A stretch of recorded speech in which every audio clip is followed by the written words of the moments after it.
Hello there, dreamer, and welcome. Tonight you are invited on a quiet journey, a journey into stillness, into peace, and into the dreams that await you. As you settle in, let the soft rhythm of your breath be your guide. Each inhale brings in calm. Each exhale lets go of the day. Together, we'll drift into a world where time slows down and all that matters is this peaceful moment. Before we begin, if this sleep journey helps you find peace and rest tonight, I kindly invite you to support the channel by liking, subscribing, or leaving a comment below. Your support helps this little cozy corner of the internet grow and continue creating soothing content just like this. Now, let's settle in.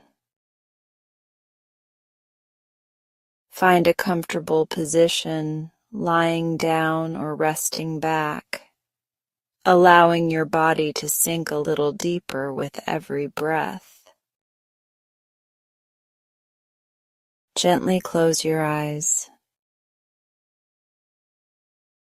and take a slow, deep breath in through your nose.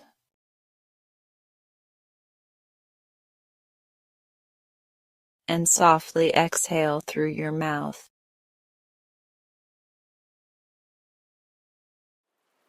Again, a deep breath in.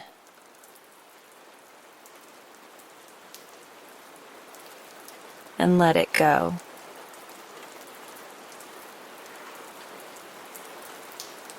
With each breath, allow the day to fade away. There's nothing to do now, nowhere to be. You've done enough. Let your shoulders drop. Unclench your jaw. Soften the muscles around your eyes. Imagine a warm blanket of calm gently being draped over you. A comforting presence that says, you are safe, you are held, and you can let go now.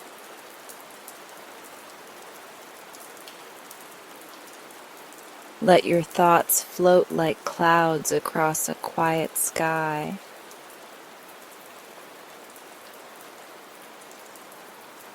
No need to chase them, just notice and return to your breath.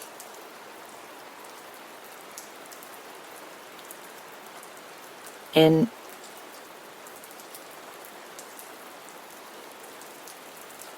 and out.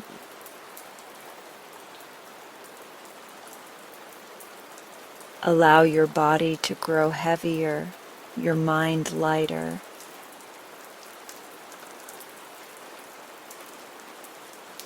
Let sleep come naturally, gently in its own time.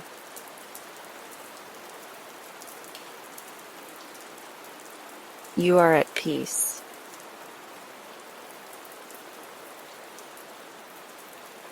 You are calm.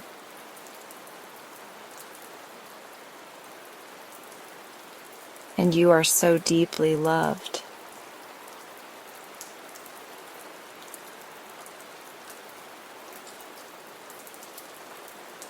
A Tale of London.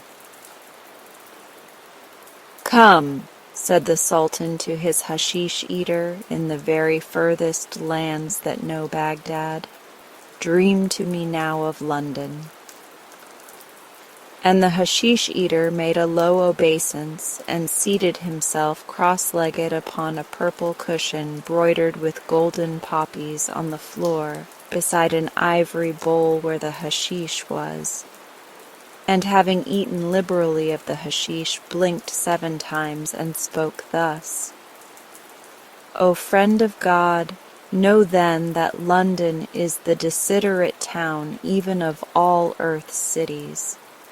Its houses are of ebony and cedar, which they roof with thin copper plates that the hand of time turns green.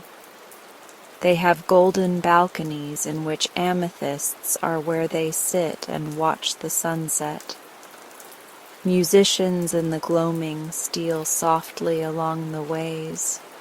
Unheard their feet fall on the white sea sand with which those ways are strewn, and in the darkness suddenly they play on dulcimers and instruments with strings. Then are there murmurs in the balconies praising their skill. Then are there bracelets cast down to them for reward, and golden necklaces, and even pearls. Indeed, but the city is fair. There is by the sandy ways a paving all alabaster, and the lanterns along it are of chrysoprase. All night long they shine green, but of amethyst are the lanterns of the balconies. As the musicians go along the ways, dancers gather about them and dance upon the alabaster pavings, for joy and not for hire. Sometimes a window opens far up in an ebony palace, and a wreath is cast down to a dancer, or orchids showered upon them. Indeed, of many cities have I dreamt, but of none fairer. Through many marble metropolitan gates, hashish has led me. But London is its secret, the last gate of all. The ivory bowl has nothing more to show. And indeed, even now the imps that crawl behind me and that will not let me be are plucking me by the elbow and bidding my spirit return, for well they know that I have seen too much. No, not London, they say, and therefore I will speak of some other city, a city of some less mysterious land, and anger not the imps with forbidden things. I will speak of Persepolis, or famous Thebes. A shade of annoyance crossed the Sultan's face, a look of thunder that you had scarcely seen. But in those lands they watched his visage well, and though his spirit was wandering far away, and his eyes were bleared with hashish, yet that storyteller there and then perceived the look that was death, and sent his spirit back at once to London, as a man runs into his house when the thunder comes. And therefore, he continued, in the desiderate city in London, all their camels are pure white. Remarkable is the swiftness of their horses, that draw their chariots that are of ivory along those sandy ways, and that are of surpassing lightness. They have little bells of silver upon their horses' heads. O friend of God, if you perceived their merchants, the glory of their dresses in the noonday, they are no less gorgeous than those butterflies that float about their streets. They have overcloaks of green and vestments of azure. Huge purple flowers blaze on their overcloaks, the work of cunning needles. The centers of the flowers are of gold and the petals of purple. All their hats are black. No, no, said the Sultan, but irises are set about the brims, and green plumes float above the crowns of them. They have a river that is named the Thames. On it their ships go up with violet sails, bringing incense for the braziers that perfume the streets. New songs exchanged for gold with alien tribes, raw silver for the statues of their heroes, gold to make balconies where the women sit, great sapphires to reward their poets with, the secrets of old cities and strange lands, the earning of the dwellers in far isles, emeralds, diamonds, and the hoards of the sea. And whenever a ship comes into port and furls its violet sails and the news spreads through London that she has come, then all the merchants go down to the river to barter, and all day long the chariots whirl through the streets, and the sound of their going is a mighty roar all day until evening. Their roar is even like— "Not so," said the Sultan. "Truth is not hidden from the friend of God," replied the hashish eater. "I have erred being drunken with the hashish, for in the desiderate city, even in London, so thick upon the ways is the white sea sand with which the city glimmers that no sound comes from the path of the charioteers, but they go softly like a light sea wind." "It is well," said the Sultan. "They go softly down to the port where the vessels are, and the merchandise in from the sea amongst the wonders that the sailors show, on land by the high ships, and softly they go through swiftly at evening back to their homes. Oh, would that the munificent, the illustrious, the friend of God had even seen these things, had seen the jewelers with their empty baskets, bargaining there by the ships, when the barrels of emeralds came up from the hold. Or would that he had seen the fountains there in silver basins in the midst of the ways. I have seen small spires upon their ebony houses, and the spires were all of gold. Birds strutted there upon the copper roofs from golden spire to spire that have no equal for splendor in all the woods of the world. And over London, the desiderate city, the sky is so deep a blue that by this alone the traveler may know where he has come, and may end his fortunate journey. Nor yet for any color of the sky is there too great heat in London, for along its ways a wind blows always from the south gently and cools the city. Such, O friend of God, is indeed the city of London, lying very far off on the yonder side of Baghdad, without a peer for beauty or excellence of its ways among the towns of the earth or cities of song. And even so, as I have told, its fortunate citizens dwell, with their hearts ever devising beautiful things, and from the beauty of their own fair work that is more abundant around them every year, receiving new inspirations to work things more beautiful yet. "And is their government good?" the Sultan said. "It is most good," said the hashish eater, and fell backwards upon the floor. He lay thus and was silent. And when the Sultan perceived he would speak no more that night, he smiled and lightly applauded. And there was envy in that palace, in lands beyond Baghdad, of all that dwell in London.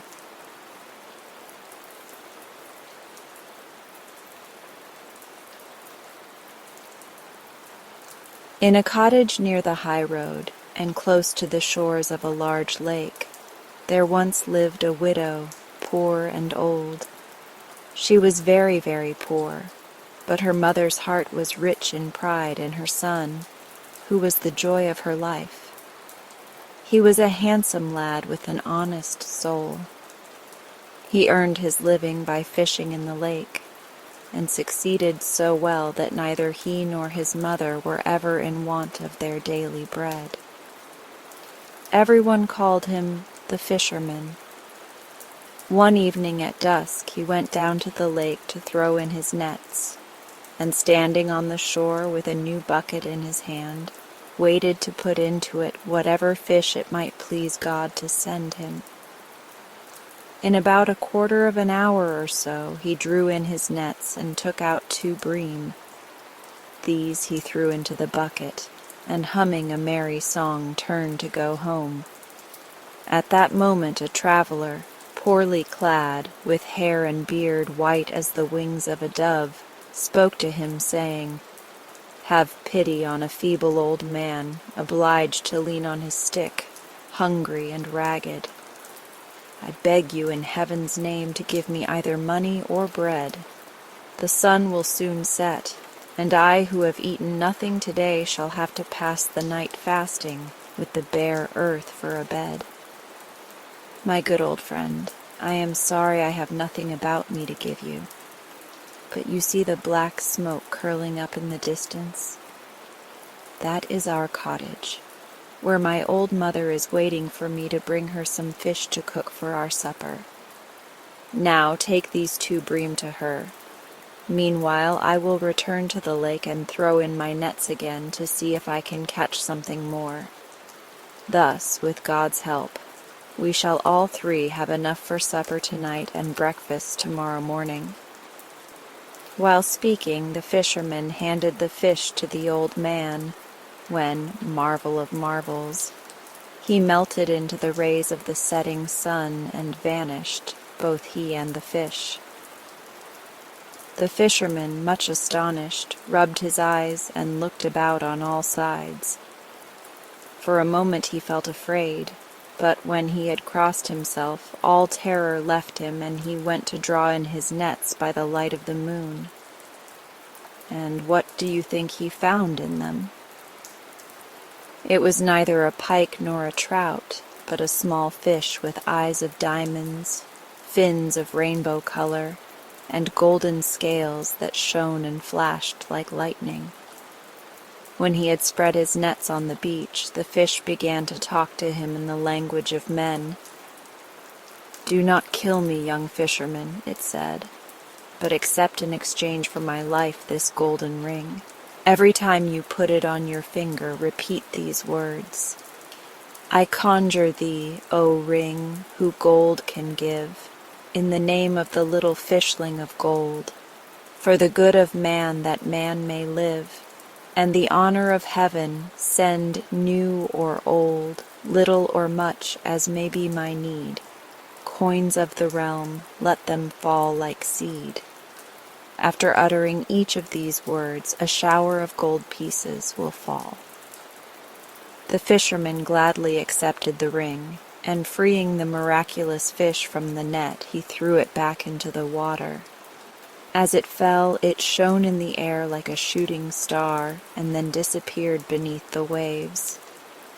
On his way back, he said to himself, "My mother and I will go to bed hungry tonight without our fried fish, but tomorrow, when I have made the golden coins gleam in our humble cottage, all sorts of good things will find their way there, and we shall live like lords."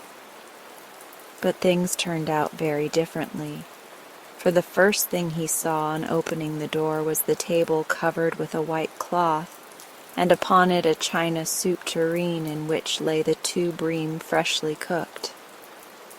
"Where did you get those fish from, dear mother?"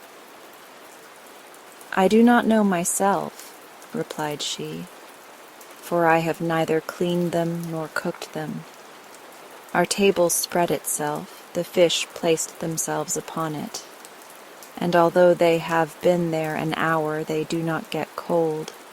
Anyone might think they had just been taken off the fire. Come, let us eat them." The widow and her son sat down, said grace, and after eating as much as they wanted, went to bed. Next morning at breakfast time, the fisherman made the sign of the cross, and then put on the gold ring, at the same time repeating the words the fish had taught him. "I conjure thee, O ring, who gold can give, in the name of the little fishling of gold, for the good of man that man may live, and the honor of heaven, send new or old, little or much as may be my need, coins of the realm, let them fall like seed." When he had ceased speaking, the room was filled with a blast of wind followed by flashes of lightning, Then a hailstorm of gold pieces showered down and quite covered the table. The chink of the money aroused his mother, who sat up in bed perfectly amazed. "What is the meaning of this, my son? Am I awake or dreaming? Or is it the work of the evil one? Where did all that money come from?" "Fear not, mother.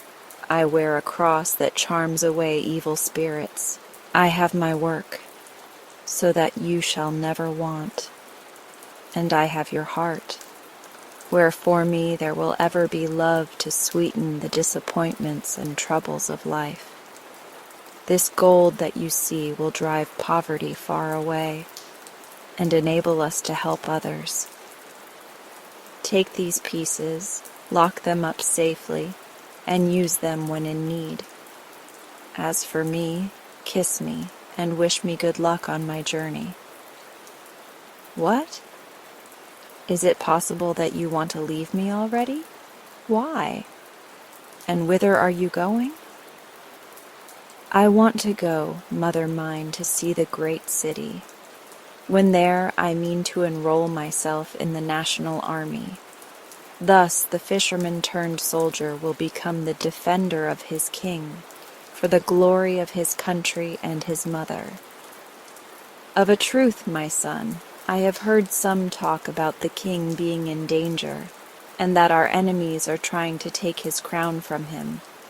But why should you go?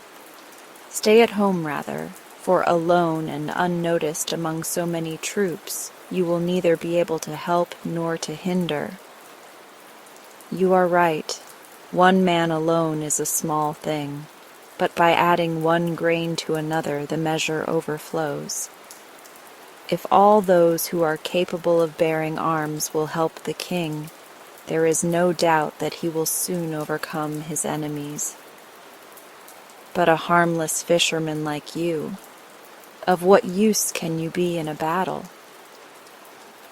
"The fisherman has, doubtless, a peaceable disposition, and he never boasts of his strength.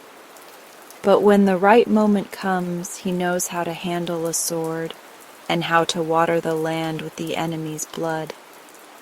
And the victorious king will, perhaps, reward me for my bravery by giving me some splendid castle, or a few acres of forest land, a suit of armor and a horse, or even the hand of his daughter in marriage." "If you feel like this," answered she, "go, and may God bless you.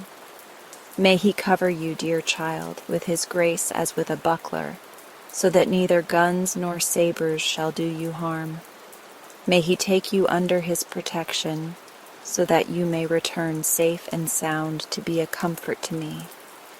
And at the end of my days may I rejoice in your happiness, and live near you as long as God in his wisdom shall allow." Then she gave him her blessing and kissed him tenderly, making the sign of the cross in the direction he was about to take. So he departed, and after a few days' march reached the capital, thinking within himself how he might help the king most effectually. The town was surrounded by a countless host who threatened to utterly destroy it unless the king would agree to pay a very large ransom. The people crowded into the square and stood before the palace gates listening to the herald's proclamation. "Hear the king's will," said the herald. "Listen, all you faithful subjects, to the words he speaks to you by my mouth. Here are our deadly enemies, who have scattered our troops and have come to besiege the capital of our kingdom. If we do not send them, by daybreak tomorrow, 24 wagons, each drawn by 6 horses and loaded with gold, they threaten to take the town and destroy it by fire and sword, and to deliver our land to the soldiers. It is certain that we cannot hold out any longer, and our royal treasure house does not contain 1/2 the amount demanded.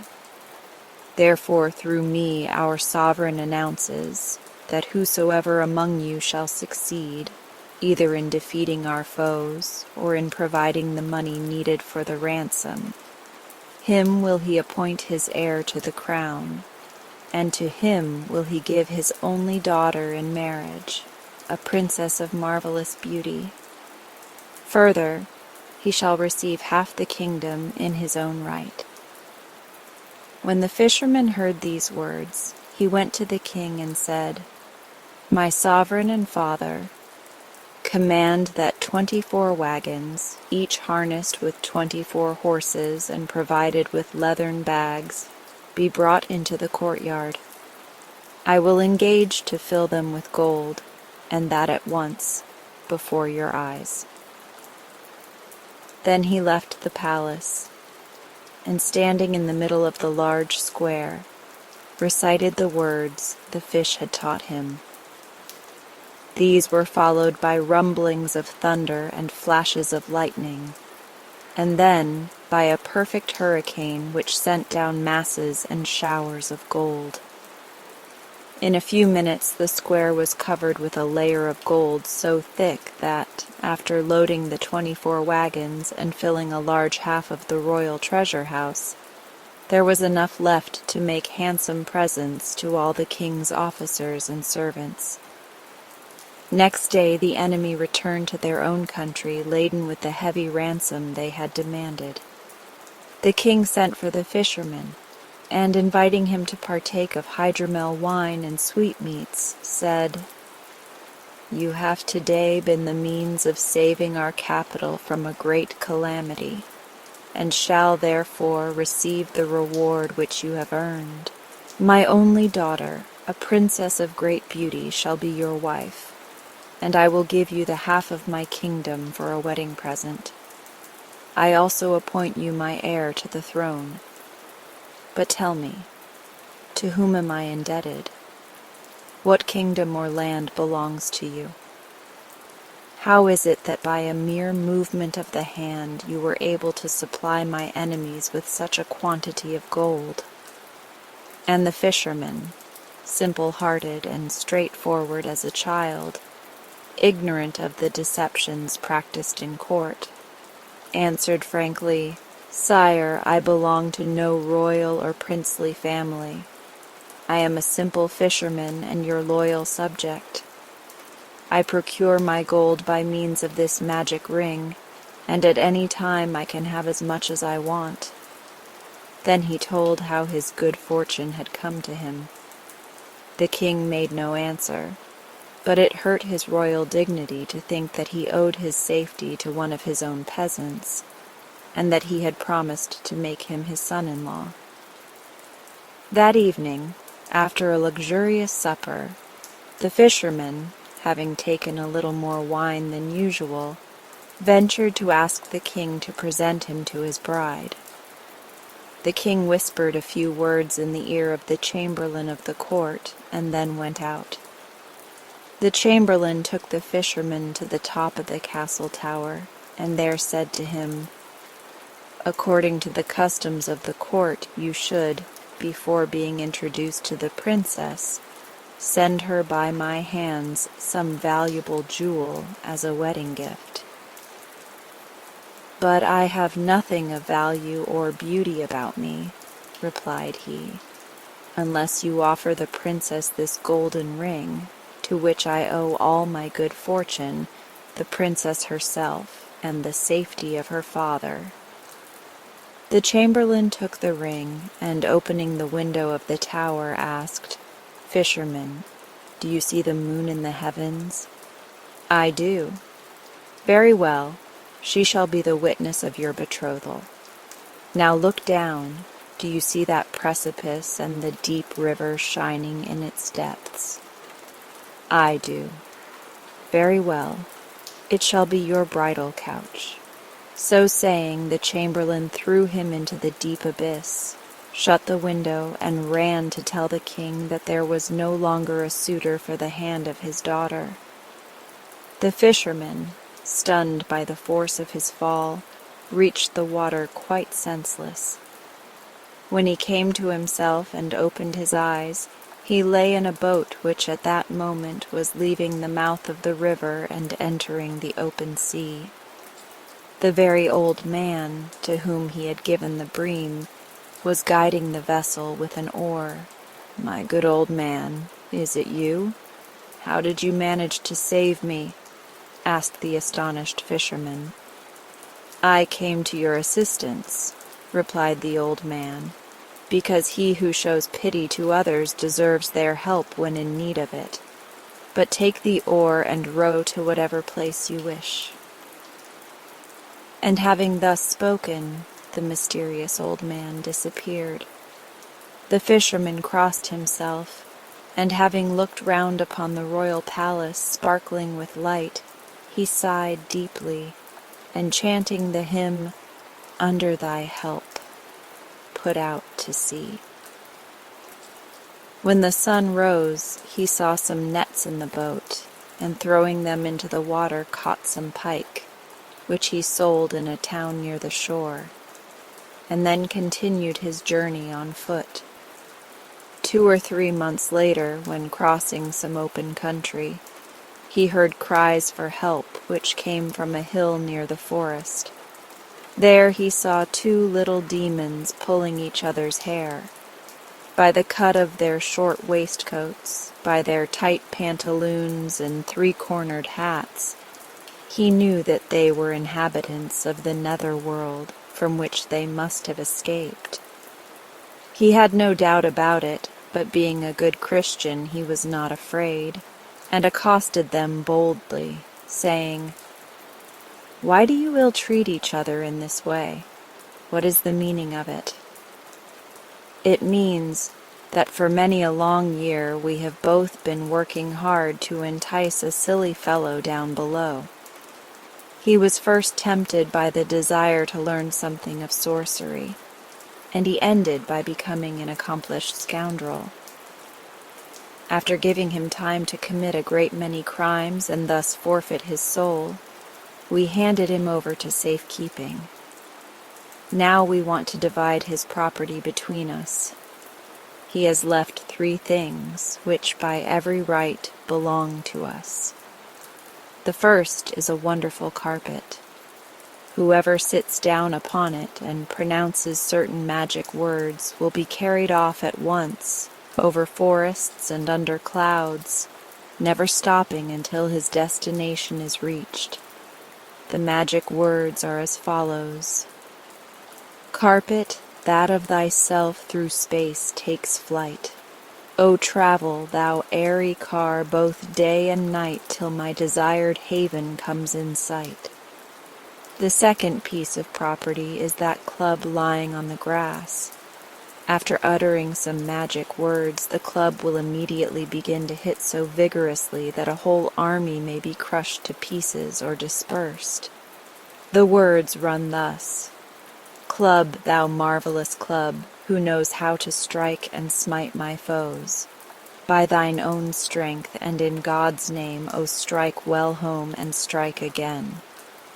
The third piece of property is a cap that renders its wearer invisible.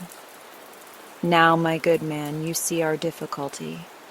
There are but 2 of us, and we are fighting to decide how these 3 lots may be divided into 2 equal parts.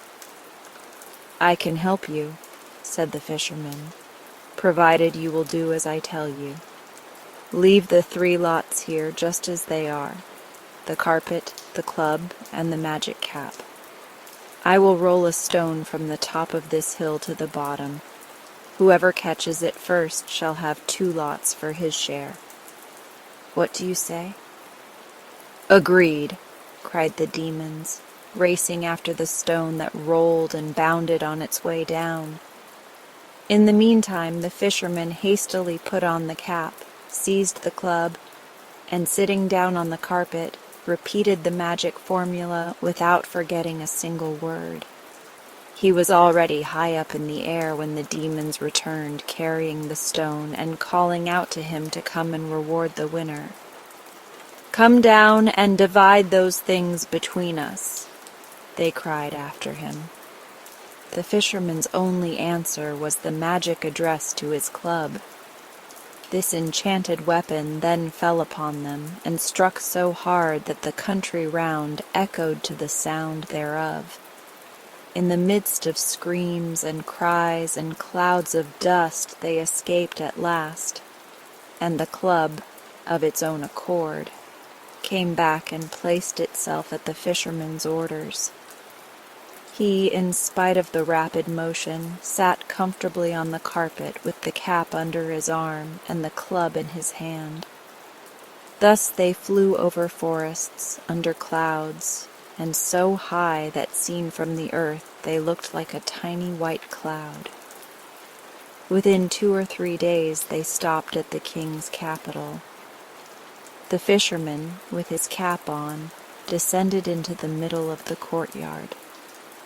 The whole place was in confusion and trouble, for the commander of the foreign army, encouraged by having so easily received such a large sum of money, had returned to the attack and again held the town in siege, declaring that he would destroy every house and slay all the inhabitants, not sparing even the king himself, unless he agreed to give him his only daughter in marriage.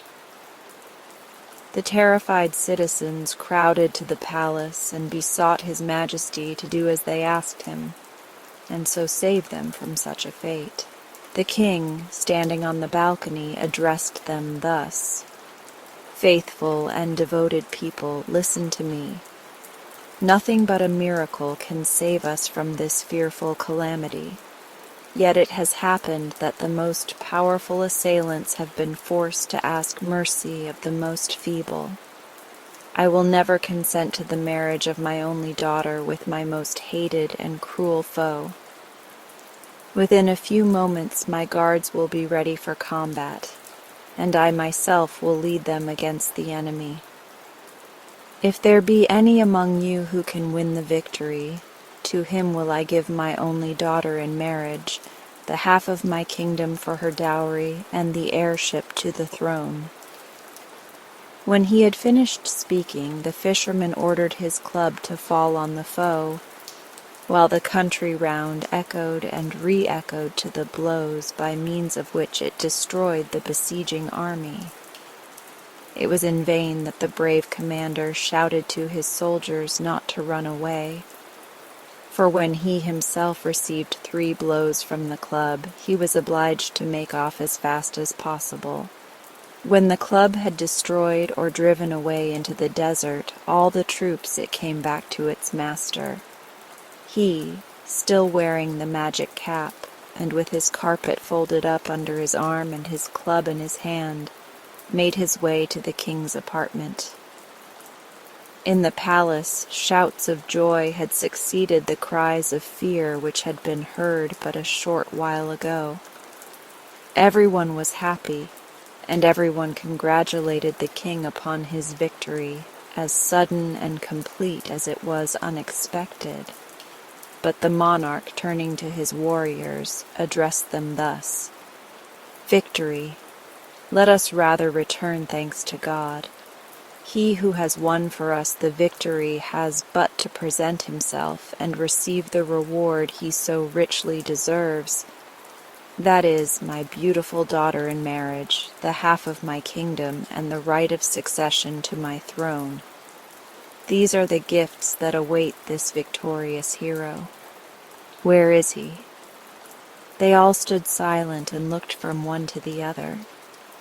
Then the fisherman, who had taken off his cap, appeared before the assembly and said, "Behold, it was I who destroyed your enemies, O king. This is the 2nd time that I have been promised the hand of the princess in marriage, the half of the kingdom, and the right of succession to the throne." The king, struck dumb with amazement, looked inquiringly at his chamberlain. Then, recovering his presence of mind, he shook hands with the fisherman. "Your good health, my friend. By what happy fortune do you return safe and sound to my court? The chamberlain told me that through your own carelessness you had fallen out of the tower window. In truth, we mourned you as dead." I should not have fallen out of the window if I had not been thrown down by your chamberlain. There is the traitor. I only escaped death through God's help, and I have just come to the palace in my air car." The king made a pretense of being angry with the guilty chamberlain, and ordered his guards to take him away to the donjon cell. Then, with pretended friendship, he embraced the fisherman and led him to his own apartments. All the while he was thinking and thinking what he could do to get rid of him. The idea of having him, a mere peasant and one of his own subjects, for a son-in-law was most repugnant to him, and hurt his kingly pride. At last he said, "The chamberlain will most certainly be punished for his crime.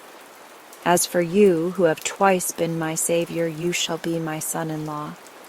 Now the customs observed at court demand that you should send your bride a wedding gift, a jewel, or some other trifle of value. When this has been observed, I promise to give my blessing on the marriage, and may you both be happy and live long. I have no jewel worthy of the princess's acceptance. I might have given her as much gold as she wished, but your chamberlain took my magic golden ring from me. Before insisting upon its return, something else might be done. I thoroughly appreciate the value of your marvelous flying carpet. Why should not we both sit on it and make an excursion to the Valley of Diamonds? There we can obtain stones of the finest water, such as no one in the world has ever possessed. Afterwards we will return here with your wedding present for my daughter." The king then opened the window, and the fisherman, spreading out his carpet, repeated the magic words. Thus they took flight into the air, and after traveling 1 or 2 hours began to descend at their destination. It was a valley surrounded on all sides by rocks so steep and so difficult of access that, except by God's special grace, no mortal man imprisoned there could possibly escape. The ground was strewn with diamonds of the finest quality. The king and fisherman found it easy to make a large collection, picking and choosing, gathering and arranging them upon the carpet. When they had put together all there was room for, the king sat down, and pointing to a large diamond shining at a little distance, said to the fisherman, "There is yet a more splendid one by the stream yonder. Run, my son-in-law, and bring it here. It would be a pity to leave it." The man went for it, while the king, taking advantage of his absence to pronounce the magic words, seated himself on the carpet, which lifted itself up, and floating like an air car above the forest and under the clouds, descended by one of the palace windows. His joy knew no bounds, for he now found himself not only free from his enemies and rid of the embarrassing presence of the fisherman, but also the possessor of the richest and most beautiful collection of diamonds in the world. By his orders they were put away in the caves of the royal treasure house, and with them the magic ring and the flying carpet. Meantime the fisherman had returned with the diamond, and had stood aghast to see the carpet vanishing away in the distance. Wounded at the ingratitude and indignant at the perversity of a prince for whom he had done so much, he burst into tears. And indeed, he had good reason to weep, for he had but to look at the enormous height of the polished rocks to be convinced of the impossibility of climbing them. The vegetation, too, was so scanty that it could only provide him with food for a very short time. He saw but 2 courses open to him, either to die from starvation or to be devoured by the monstrous serpents that crawled about in great numbers. Night was now coming on. and the poor fellow was obliged to plan some way of escaping the frightful reptiles which were leaving their hiding places. At last he climbed up a tree, the highest he could find, and there, with his magic cap on and his club in his hand, passed the night without even closing his eyes.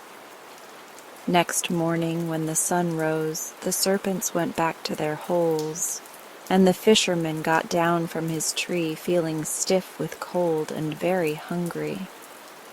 For some time he walked about the valley in search of food, turning over the diamonds now so useless to him.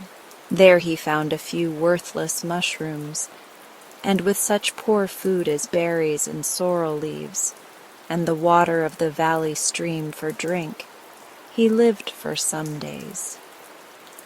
One night when he went to sleep, it happened that his cap came off and fell to the ground, whereupon all the reptiles of the place immediately gathered round him. Aroused by their hisses, he awoke to find himself surrounded on all sides, and almost in reach of their stings.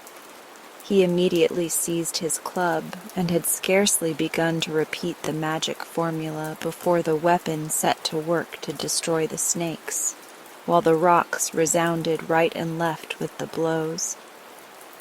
It was as if the monsters were being covered with boiling water, and the noise they made was like that produced by a flock of birds overtaken by a storm. They roared and hissed and twisted themselves into 1,000 knots, gradually disappearing one by one. Then the club returned of its own accord to the fisherman's hands, while he returned thanks to God for having delivered him from such a horrible death. At that moment there appeared upon the top of a steep rock his friend, the old man. Overcome with joy at the sight of him, the fisherman called out, "Save me! Come to me, my divine protector." The old man spread out his arms towards him, and having blessed him, drew him up, saying, "Now you are free again. Hasten to save your king, his daughter your bride, and their kingdom." After he had left you in the valley as food for serpents, he was punished for his great crimes by the return of the enemy, who again laid siege to the capital. This happened at the very moment when he was surrounded by his guests, and was boasting of his possession of the air car, the magic golden ring, and the rest of his evilly acquired riches.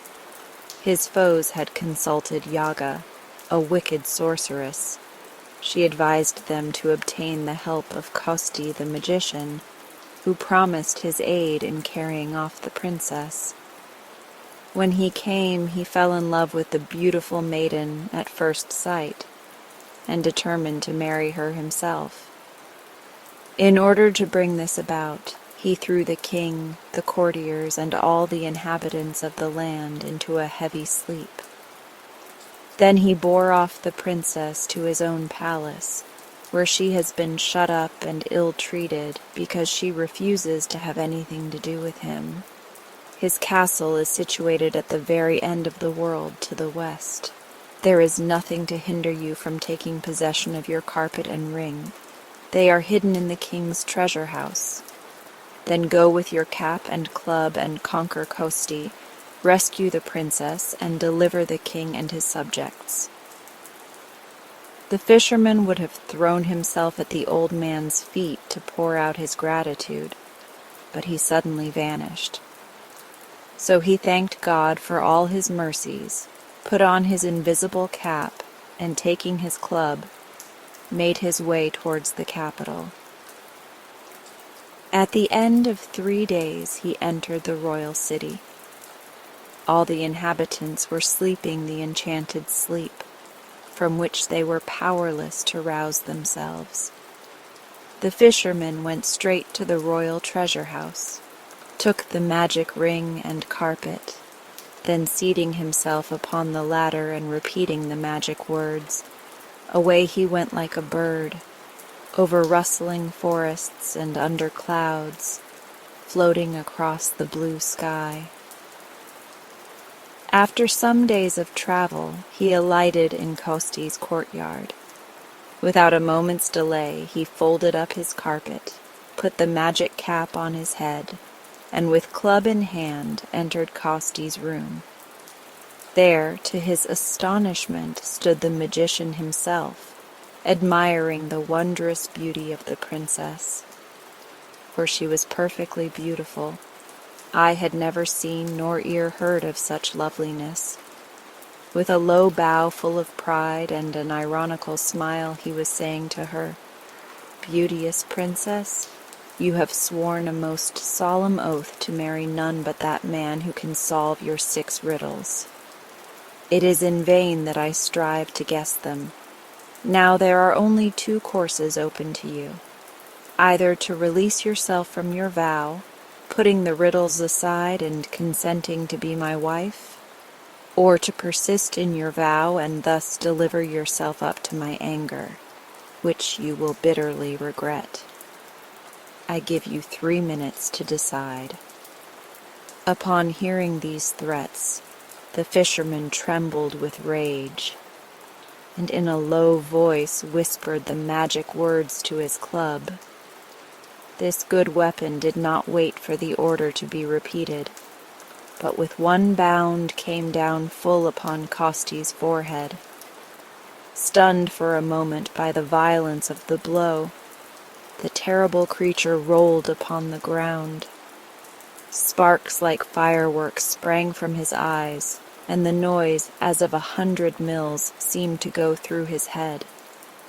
Any ordinary mortal would never have opened his eyes again, but Kosti was immortal. Getting on his feet, he pulled himself together and tried to find out who had thus attacked him. Then the club began to hit him again, and the sound thereof was like unto blows on an empty vault. It seemed to the magician as if showers of boiling water were being poured upon him. He twisted himself about in awful convulsions, and would have liked to bury himself in his palace walls and be turned to stone. At last, crippled with wounds, he began to hiss like a serpent, and springing forwards breathed upon the princess, filling the air with the poisonous blast. The maiden tottered and fell, as if dead. Kosti changed himself into a wreath of smoke, and floating out of the window, disappeared in a hurricane. The fisherman, still invisible, carried the princess into the courtyard of the castle, hoping that the fresh air might restore her to consciousness. He laid her upon the grass, his heart throbbing with hope and fear, and waited anxiously. Suddenly, a raven and his nestlings, attracted by the sight of a dead body and not being able to see the fisherman, came by croaking. The parent bird said to his young ones, "Come, children, sharpen claws and beak, crack, crack, for here's a feast not far to seek, crack, crack. This young girl's course so white and sleek, crack, crack." One small bird at once settled down on the princess, but the fisherman seized it and took off his cap so that he could be seen. "Fisherman," said the father raven, "let go my dear birdling, and I will give you anything you want. Then bring me some of the life-giving water." The raven flew away and returned in about an hour, carrying in his beak a tiny bottle of the water. Then he again begged to have his nestling back. "You shall have it as soon as I have proved that the water is of the right sort." So saying, he sprinkled the pale face of the princess. She sighed, opened her eyes, and blushing at the sight of a stranger, got up and said, "Where am I? Why, how soundly I have slept! Lovely princess, your sleep might have lasted forever."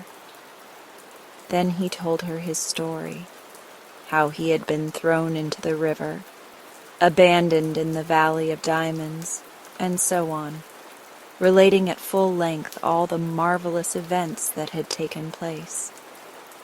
She listened attentively then, thanking him for all he had done for her, placed her hand in his, and said, "In the garden behind the palace is an apple tree that bears golden fruit.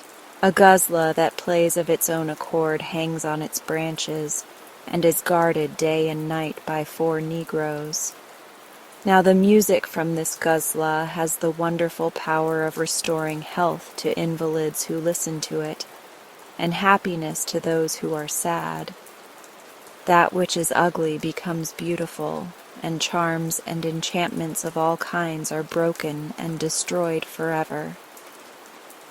The fisherman put on his invisible cap and went into the garden in search of the Negroes. Before going up to them, he addressed the magic words to his golden ring, and after a short thunderstorm, a shower of gold covered the ground. The Negroes, greedy of wealth, threw themselves upon it, snatching from each other handfuls of the golden rain. While thus engaged, the fisherman unhooked the guzla from the branches and hurried off into the courtyard with it. There he unfolded his carpet, and sitting down upon it with the princess at his side, flew high up into the air. He had not forgotten to bring with him the cap, the club, and the ring. The princess took care of the guzla. They floated across the blue sky, above the rustling forests and under the clouds, and in a few days arrived at the palace. There they descended, but the people still lay wrapped in the enchanted sleep, from which they seemed to have no power of awakening. The silence of the tomb reigned around. Some of the officers were sitting, others standing, all motionless and rigid, and each one in the position he occupied when last awake. The king held a goblet filled with wine, for he had been giving a toast. The chamberlain had his throat half filled with a lying tale, which there had been no time to finish. One had the end of a joke upon his lips, another a dainty morsel between his teeth, or a tale ready cooked upon his tongue. And it was the same in all the villages throughout the length and breadth of the land. All the inhabitants lay under the enchanted spell. The laborer held his whip in the air, for he had been about to strike his oxen. The harvesters with their sickles had stopped short in their work. The shepherds slept by their sheep in the middle of the road. The huntsman stood with the powder still alight on the pan of his gun. The birds, arrested in their flight, hung in mid-air. The animals in the woods were motionless. The water in the streams was still. Even the wind slept. Everywhere men had been overtaken in their occupations or amusements. It was a soundless land without voice or movement. On all sides, calm, death, sleep. The fisherman stood with the princess at his side in the banqueting hall where slept the king and his guests.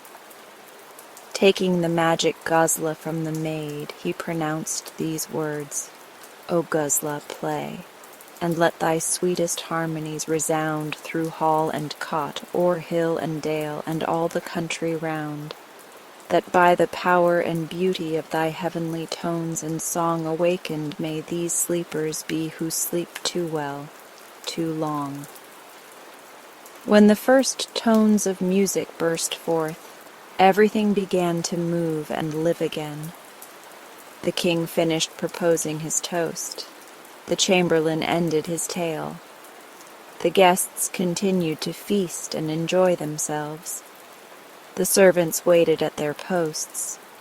In short, everything went on just as before, and as if nothing had happened to interrupt it. and it was just the same in all the country round. Everything suddenly awoke to life. The laborer finished plowing his furrow. The haymakers built up the hay in ricks. The reapers cut down the golden grain. The hunter's gun went off and shot the duck. The trees rustled. The gardener went on with his work and his song. The rich, who thought only of enjoyment, entertained one another in luxury and splendor. Now when the king caught sight of his daughter leaning on the fisherman's arm, he could hardly believe his own eyes, and it made him very angry. But the princess ran to him, and throwing herself in his arms, related all that he had accomplished. The monarch's heart was softened, and he felt ashamed. With tears in his eyes, he drew the fisherman towards him, and before the assembled company thanked him for having the third time saved his life. "God has punished me for my ill treatment of you," said he, "yet he is generous and forgives. I will fulfill all your wishes." He then added that the wedding feast should be held that very day, and that his only daughter would be married to the fisherman. The princess was filled with gladness, and standing with her father's arms round her, said, "I cannot, however, break my word. When in Kosti's palace I made a vow to bestow my hand only on that man who should guess the 6 riddles I put to him. I am sure the heroic man who has done so much will not refuse to submit to this last trial for my sake." To this the fisherman bowed a willing assent. The first riddle was, "Without legs it walks, without arms it strikes, without life it moves continually." "A clock," he answered promptly, and to the great satisfaction of the princess, to whom this good beginning seemed to presage a happy ending. The second riddle ran thus: "Without being either bird, reptile, insect, or any animal whatsoever, it ensures the safety of the whole house." "A bolt," said her lover. "Good. Now this is the third. Who is that pedestrian who walks fully armed, seasons dishes, and in his sides has 2 darts? He swims across the water without the help of a boatman." "A lobster." The princess clapped her hands and begged him to guess the fourth.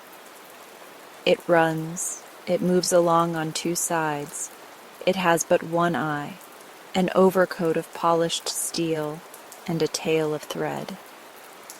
"A needle." "Well guessed. Now listen to the 5th. It walks without feet, beckons without hands, and moves without a body." "It must be a shadow." "Exactly," said she, well pleased. "Now you have succeeded so well with these 5, you will soon guess the 6th. It has 4 feet, but is not an animal. It is provided with feathers and down, but is no bird. It has a body and gives warmth, but is not alive." "It is certainly a bed," exclaimed the fisherman. The princess gave him her hand. They both knelt at the king's feet and received his fatherly blessing, after which he with a large wedding party accompanied them to the church. At the same time messengers were sent to bring the fisherman's mother to the palace. The marvelous guzla played the sweetest music at the marriage feast, while the old king ate and drank and enjoyed himself, and danced like a madman. He treated his guests with so much kindness and generosity that to this very hour the happiness of those who were present is a thing to be talked about and envied. Now you see what it is to love virtue and pursue it with energy and courage. For by so doing a mere peasant, a poor simple fisherman, married the most lovely and enchanting princess in the whole world. He received, besides, half the kingdom on his wedding day, and the right of succession to the throne after the old king's death. Why the milkman shudders when he perceives the dawn. In the hall of the ancient company of milkmen round the great fireplace at the end, when the winter logs are burning and all the craft are assembled, they tell today, as their grandfathers told before them, why the milkman shudders when he perceives the dawn. When dawn comes creeping over the edges of hills, peers through the tree trunks making wonderful shadows, touches the tops of tall columns of smoke going up from awakening cottages in the valleys, and breaks all golden over Kentish fields. When going on tiptoe thence it comes to the walls of London and slips all shyly up those gloomy streets, the milkman perceives it and shudders. A man may be a milkman's working apprentice, may know what borax is and how to mix it, yet not for that is the story told to him. There are 5 men alone that tell that story, 5 men appointed by the master of the company, by whom each place is filled as it falls vacant. And if you do not hear it from one of them, you hear the story from no one, and so can never know why the milkman shudders when he perceives the dawn. It is the way of one of these 5 men, greybeards all and milkmen from infancy, to rub his hands by the fire when the great logs burn, and to settle himself more easily in his chair, perhaps to sip some drink far other than milk. Then to look round to see that none are there to whom it would not be fitting the tale should be told, and looking from face to face and seeing none but the men of the ancient company, and questioning mutely the rest of the 5 with his eyes, if some of the 5 be there, and receiving their permission, to cough and to tell the tale.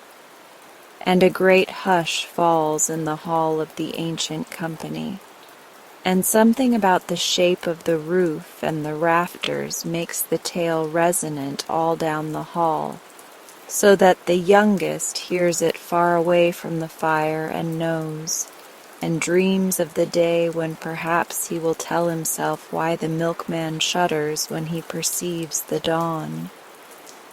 Not as one tells some casual fact is it told, nor is it commented on from man to man, but it is told by that great fire only, and when the occasion and the stillness of the room and the merit of the wine and the profit of all seem to warrant it in the opinion of the 5 deputed men. Then does one of them tell it, as I have said, not heralded by any master of ceremonies, but as though it arose out of the warmth of the fire before which his knotted hands would chance to be, not a thing learned by rote, but told differently by each teller, and differently according to his mood. Yet never has one of them dared to alter its salient points. There is none so base among the company of milkmen. The company of powderers for the face know of this story and have envied it, the worthy company of chin barbers and the company of whiskerers. But none have heard it in the milkman's hall, through whose wall no rumor of the secret goes, and though they have invented tales of their own antiquity mocks them. This mellow story was ripe with honorable years when milkmen wore beaver hats. Its origin was still mysterious when smocks were the vogue. Men asked one another when Stuarts were on the throne, and only the ancient company knew the answer, why the milkman shudders when he perceives the dawn. It is all for envy of this tale's reputation that the company of powderers for the face have invented the tale that they too tell of an evening, why the dog barks when he hears the step of the baker. And because probably all men know that tale, the company of the powderers for the face have dared to consider it famous. Yet it lacks mystery and is not ancient, is not fortified with classical allusion, has no secret lore, is common to all who care for an idle tale, and shares with the wars of the elves, the calf butcher's tale, and the story of the unicorn and the rose, which is the tale of the company of horse drivers, their obvious inferiority. But unlike all these tales so new to time, and many another that the last 2 centuries tell, the tale that the milkmen tell ripples wisely on, so full of quotation from the profoundest writers, so full of recondite allusion, so deeply tinged with all the wisdom of man and instructive with the experience of all times, that they that hear it in the milkmen's hall as they interpret allusion after allusion and trace obscure quotation, lose idle curiosity and forget to question why the milkman shudders when he perceives the dawn. You also, O my reader, give not yourself up to curiosity. Consider of how many it is the bane. Would you to gratify this tear away the mystery from the milkmen's hall and wrong the ancient company of milkmen? Would they, if all the world knew it, and it became a common thing to tell that tale any more that they have told for the last 400 years? Rather a silence would settle upon their hall, and a universal regret for the ancient tale and the ancient winter evenings. And though curiosity were a proper consideration, yet even then this is not the proper place, nor this the proper occasion for the tale.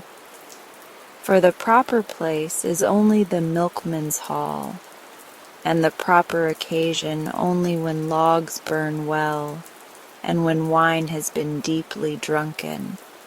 Then when the candles were burning well in long rows down to the dimness, down to the darkness and mystery that lie at the end of the hall. Then were you one of the company, and were I one of the 5, would I rise from my seat by the fireside and tell you with all the embellishments that it has gleaned from the ages that story, that is the heirloom of the milkmen. And the long candles would burn lower and lower and gutter away till they liquefied in their sockets, and draughts would blow from the shadowy end of the hall stronger and stronger till the shadows came after them, and still I would hold you with that treasured story, not by any wit of mine, but all for the sake of its glamour and the times out of which it came. One by one the candles would flare and die, and when all were gone, by the light of ominous sparks, when each milkman's face looks fearful to his fellow, you would know, as now you cannot, why the milkman shudders when he perceives the dawn.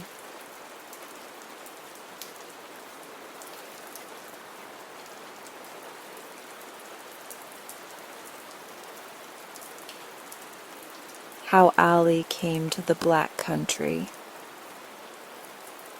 Shushan the barber went to Shep the maker of teeth to discuss the state of England. They agreed that it was time to send for Ali. So Shushan stepped late that night from the little shop near Fleet Street, and made his way back again to his house in the ends of London, and sent at once the message that brought Ali. And Ali came mostly on foot from the country of Persia, and it took him a year to come. But when he came, he was welcome. And Shep told Ali what was the matter with England, and Shushan swore that it was so. And Ali, looking out of the window of the little shop near Fleet Street, beheld the ways of London, and audibly blessed King Solomon and his seal. When Shep and Shushan heard the names of King Solomon and his seal, both asked, as they had scarcely dared before, if Ali had it. Ali patted a little bundle of silks that he drew from his inner raiment. It was there. Now concerning the movements and courses of the stars, and the influence on them of spirits of earth and devils, this age has been rightly named by some the second age of ignorance. But Ali knew. And by watching nightly, for 7 nights in Baghdad, the way of certain stars, he had found out the dwelling place of him they needed. Guided by Ali, all 3 set forth for the Midlands, and by the reverence that was manifest in the faces of Shep and Shushan towards the person of Ali, some knew what Ali carried, while others said that it was the tablets of the law, others the name of God, and others that he must have a lot of money about him. So they passed Slod and Apton, and at last they came to the town for which Ali sought, that spot over which he had seen the shy stars wheel and swerve away from their orbits, being troubled. Verily, when they came, there were no stars, though it was midnight. And Ali said that it was the appointed place. In harems in Persia in the evening when the tales go round, it is still told how Ali and Shep and Shushan came to the Black Country. When it was dawn, they looked upon the country and saw how it was without doubt the appointed place, even as Ali had said. For the earth had been taken out of pits and burned and left lying in heaps, and there were many factories, and they stood over the town and as it were rejoiced. And with one voice Shep and Shushan gave praise to Ali. And Ali said that the great ones of the place must needs be gathered together. And to this end Shep and Shushan went into the town and there spoke craftily. For they said that Ali had of his wisdom contrived as it were a patent and a novelty which should greatly benefit England. And when they heard how he sought nothing for his novelty, save only to benefit mankind, they consented to speak with Ali and see his novelty. And they came forth and met Ali. And Ali spake and said unto them, O lords of this place, in the book that all men know it is written how that a fisherman casting his net into the sea drew up a bottle of brass, and when he took the stopper from the bottle, a dreadful genie of horrible aspect rose from the bottle, as it were like a smoke, even to darkening the sky, whereat the fisherman and the great ones of that place said, We have heard the story. And Ali said, What became of that genie after he was safely thrown back into the sea is not properly spoken of by any save those that pursue the study of demons, and not with certainty by any man. But that the stopper that bore the ineffable seal and bears it to this day became separate from the bottle is among those things that man may know. And when there was doubt among the great ones, Ali drew forth his bundle, and one by one removed those many silks, till the seal stood revealed, and some of them knew it for the seal, and others knew it not. And they looked curiously at it and listened to Ali. And Ali said, "Having heard how evil is the case of England, how a smoke has darkened the country, and in places, as men say, the grass is black, and how even yet your factories multiply, and haste and noise have become such that men have no time for song, I have therefore come at the bidding of my good friend Shushan, barber of London, and of Shep, a maker of teeth, to make things well with you." And they said, "But where is your patent and your novelty?" And Ali said, "Have I not here the stopper, and on it, as good men know, the ineffable seal? Now I have learned in Persia how that your trains that make the haste and hurry men to and fro, and your factories, and the digging of your pits, and all the things that are evil, are every one of them caused and brought about by steam." "Is it not so?" said Shushan. "It is even so," said Shep. "Now it is clear," said Ali, "that the chief devil that vexes England and has done all this harm, who herds men into cities and will not let them rest, is even the devil Steam." Then the great ones would have rebuked him, but one said, "No, let us hear him. Perhaps his patent may improve on steam." And to them, hearkening, Ali went on thus: "O lords of this place, let there be made a bottle of strong steel, for I have no bottle with my stopper. And this being done, let all the factories, trains, digging of pits, and all evil things soever that may be done by steam be stopped for 7 days. And the men that tend them shall go free. But the steel bottle for my stopper I will leave open in a likely place." Now that chief devil Steam, finding no factories to enter into, nor no trains, sirens, nor pits prepared for him, and being curious and accustomed to steel pots, will verily enter one night into the bottle that you shall make for my stopper, and I shall spring forth from my hiding with my stopper, and fasten him down with the ineffable seal which is the seal of King Solomon, and deliver him up to you, that you cast him into the sea." And the great ones answered Ali, and they said, "But what should we gain if we lose our prosperity and be no longer rich?" And Ali said, "When we have cast this devil into the sea, there will come back again the woods and ferns and all the beautiful things that the world hath. The little leaping hares shall be seen at play.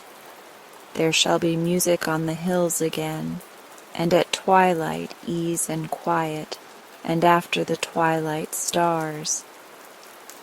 "And verily," said Shushan, "there shall be the dance again." "Aye," said Shep, "there shall be the country dance."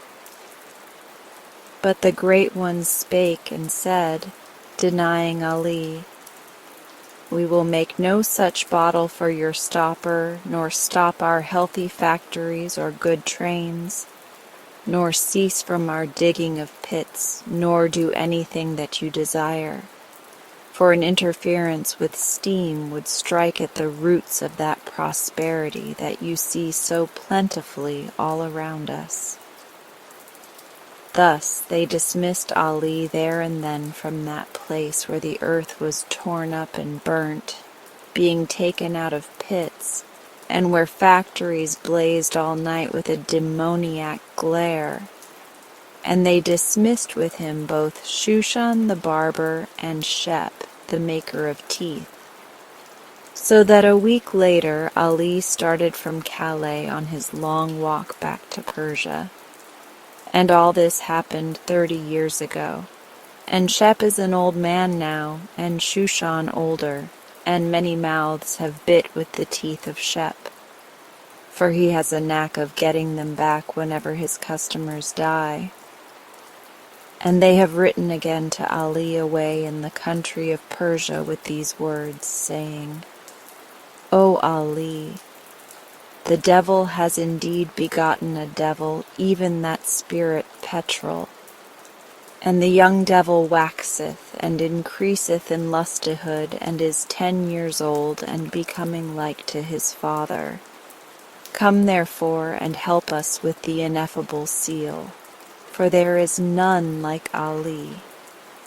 And Ali turns where his slaves scatter rose leaves, letting the letter fall, and deeply draws from his hookah a puff of the scented smoke, right down into his lungs, and sighs it forth and smiles.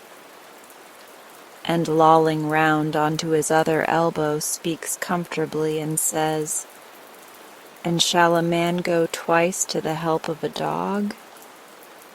And with these words he thinks no more of England, but ponders again the inscrutable ways of God.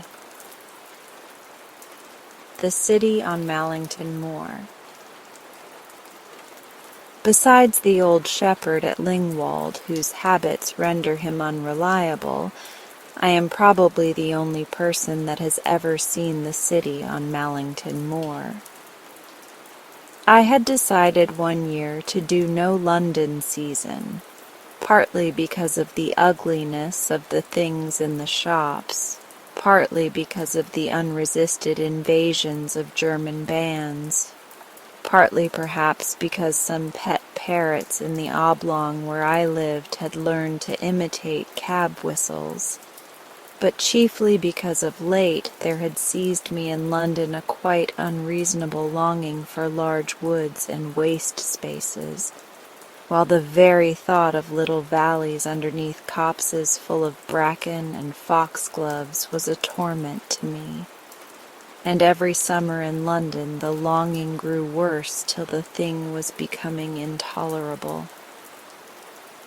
So I took a stick and a knapsack and began walking northwards, starting at Tetherington and sleeping at inns, where one could get real salt, and the waiter spoke English, and where one had a name instead of a number.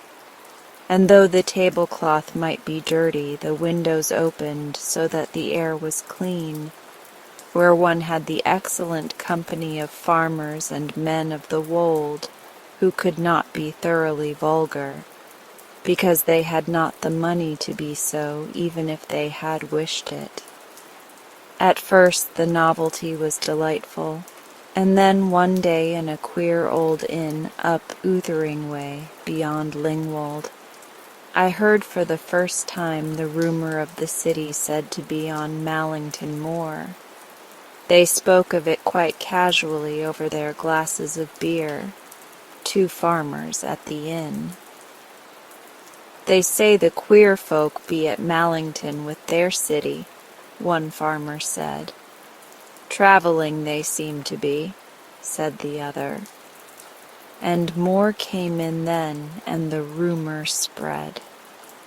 And then, such are the contradictions of our little likes and dislikes, and all the whims that drive us, that I, who had come so far to avoid cities, had a great longing all of a sudden for throngs again and the great hives of man, and then and there determined on that bright Sunday morning to come to Mallington and there search for the city that rumor spoke of so strangely. Mallington Moor, from all that they said of it, was hardly a likely place to find a thing by searching. It was a huge high moor, very bleak and desolate and altogether trackless. It seemed a lonely place from what they said. The Normans, when they came, had called it Mal-Loo, and afterwards Mallintown, and so it changed to Mallington. though what a town can ever have had to do with a place so utterly desolate I do not know. And before that, some say that the Saxons called it Baplas, which I believe to be a corruption of bad place. And beyond the mere rumor of a beautiful city all of white marble and with a foreign look up on Mallington Moor, beyond this I could not get. None of them had seen it himself, only heard of it like, and my questions, rather than stimulating conversation, would always stop it abruptly. I was no more fortunate on the road to Mallington until the Tuesday, when I was quite near it. I had been walking 2 days from the inn where I had heard the rumor and could see the great hill steep as a headland on which Mallington lay, standing up on the skyline. The hill was covered with grass, where anything grew at all. But Mallington Moor is all heather. It is just marked moor on the map. Nobody goes there, and they do not trouble to name it. It was there where the gaunt hill first came into sight, by the roadside, as I inquired for the marble city of some laborers by the way, that I was directed, partly I think in derision, to the old shepherd of Lingwold.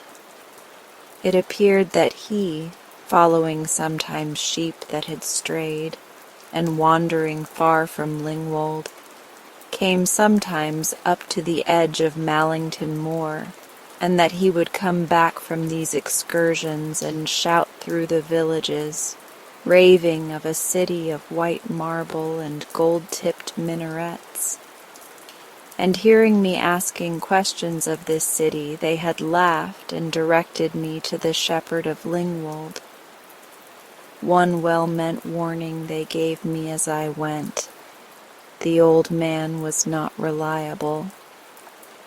And late that evening I saw the thatches of Lingwold sheltering under the edge of that huge hill that Atlas-like held up those miles of moor to the great winds and heaven.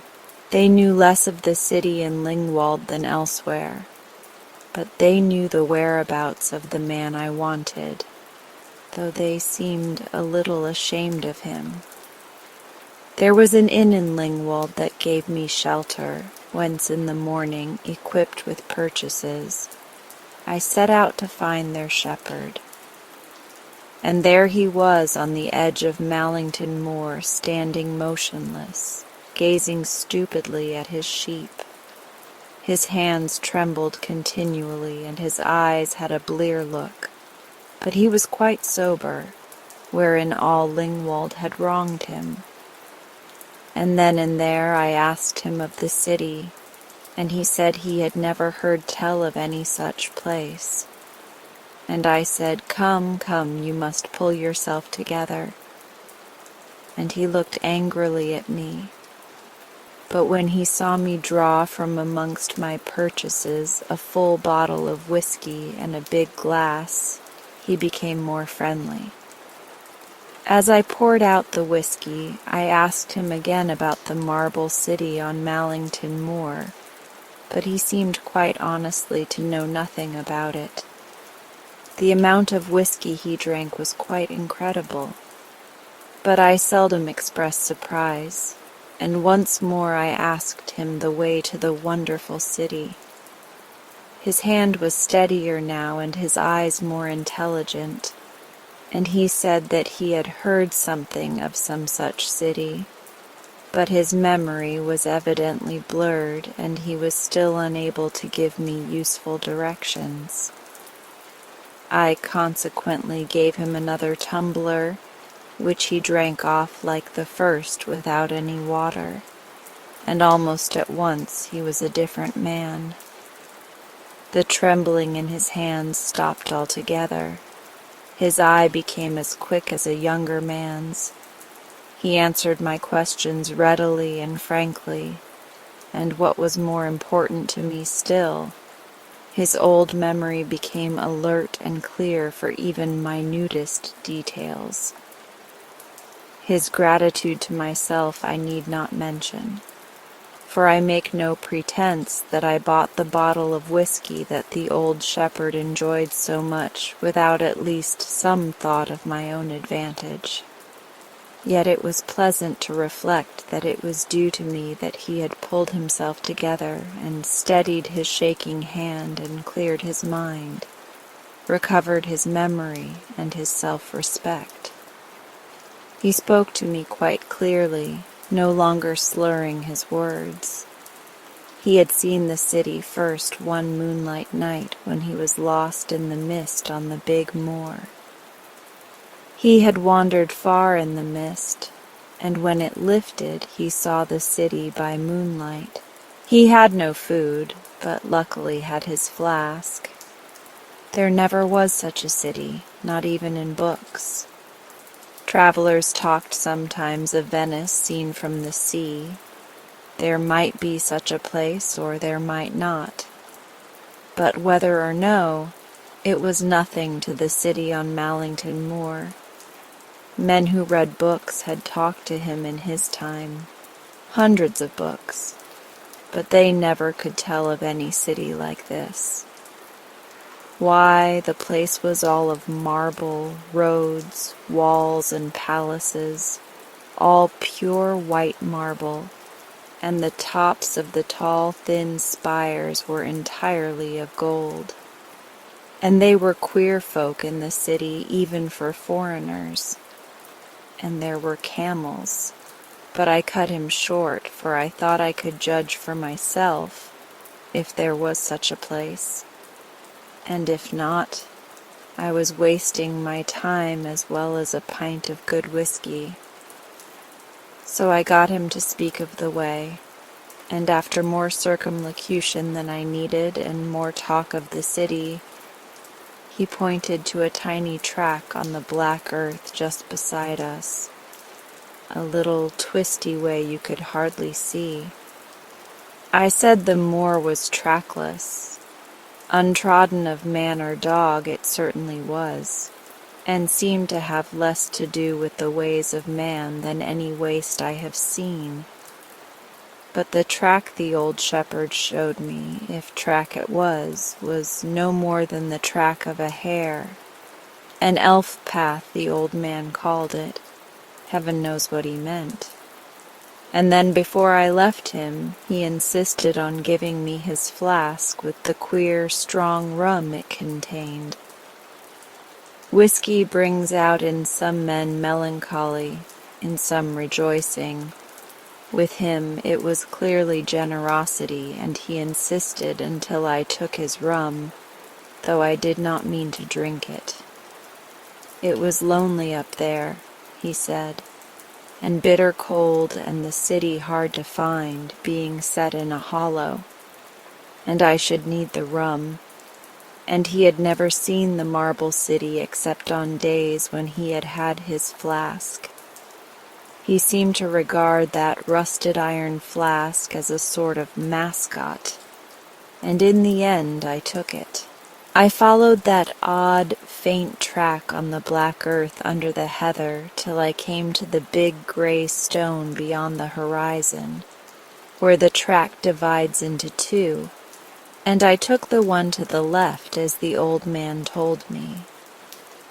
I knew by another stone that I saw far off that I had not lost my way, nor the old man lied. And just as I hoped to see the city's ramparts before the gloaming fell on that desolate place, I suddenly saw a long, high wall of whiteness with pinnacles here and there thrown up above it, floating towards me silent and grim as a secret, and knew it for that evil thing, the mist. The sun, though low, was shining on every sprig of heather. The green and scarlet mosses were shining with it too. It seemed incredible that in 3 minutes' time all those colors would be gone and nothing left all round but a gray darkness. I gave up hope of finding the city that day. A broader path than mine could have been quite easily lost.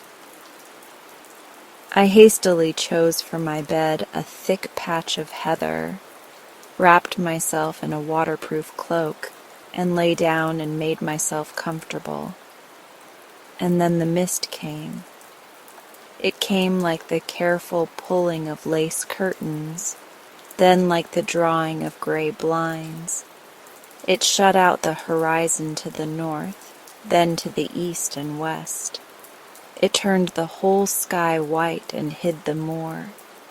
It came down on it like a metropolis, only utterly silent, silent and white as tombstones. And then I was glad of that strange, strong rum, or whatever it was in the flask that the shepherd gave me, for I did not think that the mist would clear till night, and I feared the night would be cold. So I nearly emptied the flask, and sooner than I expected, I fell asleep. For the first night out, as a rule, one does not sleep at once, but is kept awake some while by the little winds and the unfamiliar sound of the things that wander at night, and that cry to one another far off with their queer, faint voices. One misses them afterwards when one gets to houses again. But I heard none of these sounds in the mist that evening. And then I woke and found that the mist was gone and the sun was just disappearing under the moor, and I knew that I had not slept for as long as I thought. And I decided to go on while I could, for I thought that I was not very far from the city. I went on and on along the twisty track. Bits of the mist came down and filled the hollows, but lifted again at once so that I saw my way. The twilight faded as I went. A star appeared, and I was able to see the track no longer. I could go no further that night, yet before I lay down to sleep, I decided to go and look over the edge of a wide depression in the moor that I saw a little way off. So I left the track and walked a few hundred yards, and when I got to the edge, the hollow was full of mist, all white underneath me. Another star appeared, and a cold wind arose, and with the wind the mist flapped away like a curtain, and there was the city dot. Nothing the shepherd had said was the least untrue or even exaggerated. The poor old man had told the simple truth. There is not a city like it in the world. What he had called thin spires were minarets, but the little domes on the top were clearly pure gold, as he said. There were the marble terraces he described, and the pure white palaces covered with carving and hundreds of minarets. The city was obviously of the east, and yet where there should have been crescents on the domes of the minarets, there were golden suns with rays, and wherever one looked one saw things that obscured its origin. I walked down to it, and passing through a wicket gate of gold and a low wall of white marble, I entered the city. The heather went right up to the city's edge and beat against the marble wall whenever the wind blew it. Lights began to twinkle from high windows of blue glass as I walked up the white street. Beautiful copper lanterns were lit up and let down from balconies by silver chains. From doors ajar came the sound of voices singing, and then I saw the men. Their faces were rather gray than black, and they wore beautiful robes of colored silk with hems embroidered with gold and some with copper, and sometimes pacing down the marble ways with golden baskets hung on each side of them. I saw the camels of which the old shepherd spoke. The people had kindly faces, but though they were evidently friendly to strangers, I could not speak with them, being ignorant of their language, nor were the sounds of the syllables they used like any language I had ever heard. They sounded more like grouse. When I tried to ask them by signs whence they had come with their city, they would only point to the moon, which was bright and full and was shining fiercely on those marble ways till the city danced in light. And now there began appearing one by one, slipping softly out through windows, men with stringed instruments in the balconies.